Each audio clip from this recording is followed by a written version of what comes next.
Hello అండి, అందరికీ నమస్కారం. ఎలా ఉన్నారు? అందరూ బాగున్నారా? ఈరోజు మేము SR Nagar metro pillar number 1034 పక్కనే ఉన్న ఫేమస్ పంచమి టిఫిన్స్కి వచ్చాము. మొదటిగా ఇక్కడ స్పెషల్ పొంగల్ విత్ వెన్న ట్రై చేసాము. ఎక్సలెంట్ ఉంది. ఇక్కడ ప్రతి ఒక్క ఆర్డర్ని ఫ్రెష్గా కళ్ళ ముందే ప్రిపేర్ చేస్తారు. వీరు చేసే పొడి దోశ మరియు ఉప్మా దోశలు ఇక్కడ చాలా ఫేమస్. ఈ టిఫిన్ సెంటర్ 1984 నుండి ఇక్కడ బెస్ట్ క్వాలిటీ టిఫిన్స్ అందిస్తున్నారు. అండ్ ఇక్కడ చాలా నీట్గా హైజీన్గా ప్రిపేర్ చేస్తున్నారు. ఏదైనా కానీ నాకైతే చాలా బాగా అనిపించింది. ఇక ఇక్కడి మోస్ట్ పాపులర్ స్పెషల్ నెయ్యి ఇడ్లీ, వేడి ఇడ్లీలపై చట్నీ, కారపొడి, సాంబార్తో పాటు పైనుంచి వెన్న కూడా వేసి ఇస్తారు. టేస్ట్ మాత్రం అల్టిమేట్గా అనిపించింది. మీరు ఇక్కడ చూస్తే పార్సల్ బాక్సెస్ కూడా ఎంత బాగా డిజైన్ చేశారో చూడండి. నాకు కూడా బాగా నచ్చింది. ప్రైజెస్ కూడా రీజనబుల్ రేట్సే ఉన్నాయి. ఇక్కడ సీటింగ్ స్పేస్ కూడా చాలా నీట్గా ఉంది.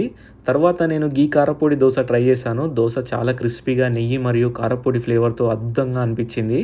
చివరిగా ఇక్కడ స్పెషల్ బాదం మిల్క్తో ముగించాను. ఇందులో కాజు ముక్కలు వేసి చల్లగా సర్వ్ చేస్తారు. చాలా రిఫ్రెషింగ్గా ఉంటుంది. ఓవరాల్గా ఇక్కడ టిఫిన్స్ అన్ని టాప్ నోచ్ ఉన్నాయి. మీరు ఎస్ఆర్ నగర్ దగ్గరలో ఉంటే ఖచ్చితంగా పంచమి టిఫిన్స్ విజిట్ చేయండి. ఇలాంటి ఫుడ్ వీడియోస్ కోసం మా పేజ్ని ఫాలో అవ్వండి. Thank you.